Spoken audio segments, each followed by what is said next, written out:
Changement climatique, retour des Canadair, fierté du comportement des Phocéens, le maire de Marseille revient sur ces éléments. Je veux saluer les Marseillais qui ont été formidables, qui ont écouté les consignes de sécurité, qui se sont comportés de manière absolument impeccable. Je suis très fier d'eux, notamment les habitants du 16e arrondissement qui, quand on leur a demandé de rester à la maison, de rester confinés, de ne pas prendre la voiture, ont suivi les consignes de sécurité. Ils ont permis, parce que, encore une fois, le feu, c'est pas un feu urbain, hein, c'est un feu qui arrive en lisière de vie, avec des accès extrêmement difficiles pour les pompiers. Et donc, ils ont été enfin vraiment formidables du début à la fin. Parce que c'est pas facile, parce que les images sont très angoissantes, parce qu'il y a eu dans la journée des nouvelles qui n'étaient pas la réalité. On a entendu des choses incroyables, des lycées évacués, des écoles évacuées, alors que les écoles sont fermées, que l'hôpital Nord n'avait plus d'électricité, que les urgences étaient saturées. Bon, tout ça n'a pas existé. Et donc évidemment, il y a eu beaucoup d'inquiétudes tout au long de la journée, mais les Marseillais ont gardé leur sang-froid et je suis très fier d'eux.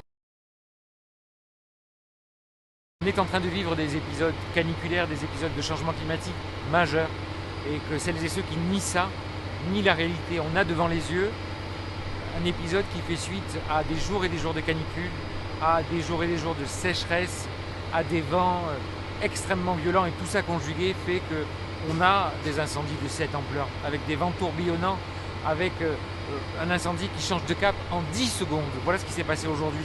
Et donc rien n'était simple. Vous imaginez un combat contre un incendie de cette ampleur, c'est tactique, c'est stratégique, c'est pensé par les pompiers, mais il faut être évidemment extrêmement agile, il faut être capable de se déplacer sur 300, 400, 500 mètres en quelques minutes parce que l'incendie a fait demi-tour.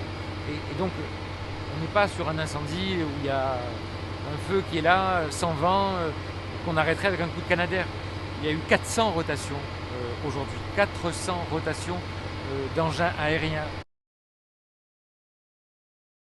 Je souhaite évidemment qu'il y ait à terme, et c'est ce qu'on a demandé au ministre, une flotte de Canadair qui soit renouvelée, qui soit modernisée. Moi je souhaite vraiment que les Canadair soient positionnés désormais à Marignane. Ils l'ont été pendant des années, et cette idée d'aller les mettre à Nîmes me paraît être une idée d'économie grotesque. On ne fait pas des économies là-dessus. Ça ne peut pas marcher.